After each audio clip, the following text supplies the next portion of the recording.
Hi friends, வணக்கம். இது Anandi vlog channel. Anandi vlog சேனலில் வந்து நம்ம இப்போ எதை பற்றி பார்க்க போகிறோம் அப்படின்னாக்கா, ஒரு செம கிளைமேட்டை பற்றி நம்ம பார்க்க போகிறோம். அதாவது என்ன அப்படின்னு பார்த்தீங்கன்னாக்கா, இப்போ வந்து காலையிலேருந்து பார்த்தீங்க அப்படின்னாக்கா நம்ம ஏரியாவில் வந்து மழை விட்டு விட்டு பேஞ்சிட்டே இருக்குது. அதாவது அந்த மேக மூட்டங்களையும் அந்த இயற்கை சூழலையும் பார்த்தோம் அப்படின்னாக்கா அவ்வளோ ஒரு அற்புதமான காட்சிகளாக இருக்குது. அந்த காட்சிகளை வந்து நான் மட்டும் பார்க்கறது இல்லாமல் நீங்களும் பார்த்தீங்க அப்படின்னாக்கா ரொம்ப அருமையாக இருக்கும். அந்த காட்சிகளை வந்து நீங்களும் பாருங்கள்.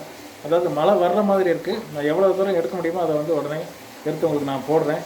இந்த வீடியோ வந்து உங்களுக்கு பிடிச்சிருக்கு அப்படின்னாக்கா உடனே நம்ம வீடியோக்கு கீழே லைக் பண்ணுங்கள், நம்ம சேனலை சப்ஸ்கிரைப் பண்ணுங்கள். வாங்க நண்பர்களே, அந்த கிளைமேட் என்னன்னு சொல்லி நம்ம பார்த்துட்டு வந்துடலாம்.